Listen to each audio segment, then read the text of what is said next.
valgte i Rowan, i kanskje den vanskeligste perioden i klubben sin historie, har blitt utsatt for det kanskje nedrigste angrepet forbundet har sett på lenge. Og grunnen til at jeg sa nedrigste angrepet var fordi jeg skulle finne det kjipeste ordet som finnes uten å banne. Og så googlet jeg det, og fant ut at nedrig var liksom helt under all jævla verdighet som finnes da.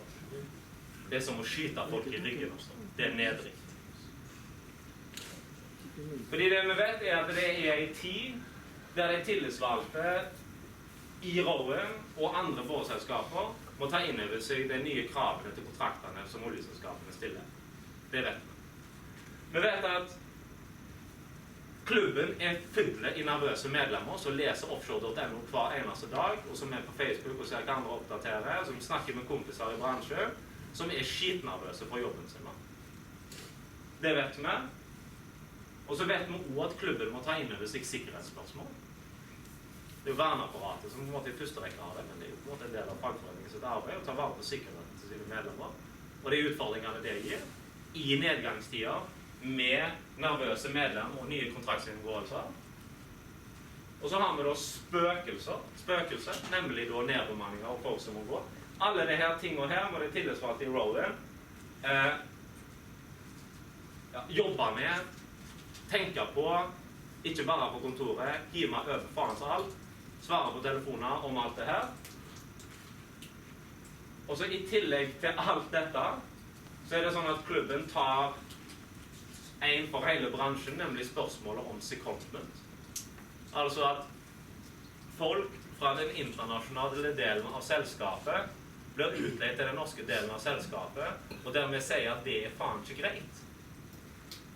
Der dette er noe som kommer til å treffe hele bransjen som et jævla godstog, og så tar jeg nå og går rettens vei for å avgjøre at dette er ikke lov, dette er ikke måten å gjøre det på, uansett hva nasjonalitet det her er snakk om. Og så drar Safe opp det nasjonale kortet og sender ut en e-post der det omtrent står Norge for nordmenn. Og jeg kunne kanskje forstått det hvis det var på en måte andre argumenter, men når de begynner å dra det nasjonale kortet og fiske i det her jævla klimaet her, så er det så nedrikt så du kan få noe til å bli.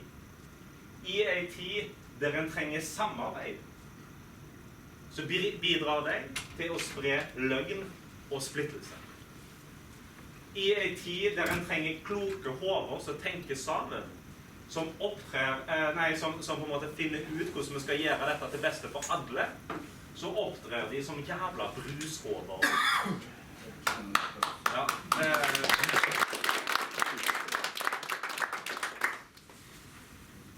og ikke fordi de har en snøballs chans i helvete for oss å komme gjennom med argumentene sine, men de gjør det rett og slett for å stjele medlemmene. Og dette er på en måte kanskje det nedriggaste som jeg har sett. Og det var siste gang i dag jeg bruker ordet nedrigg. Nå har jeg lært det. Arvid? Er bror din? Så dette er noe som vi har diskutert jævla mye i Industri Energi, og som vi har på en måte tatt opp med Safe og greier. Og i dag er det tilfeldigvis briter som er på de her secondment-avtalene. Vi vet i andre klubber så er det nordmenn. Hvis vi ikke tar et oppgjør i denne tida med en sånn måte å organisere arbeidslivet på, så vil det i denne krisetida rulle fullstendig over oss.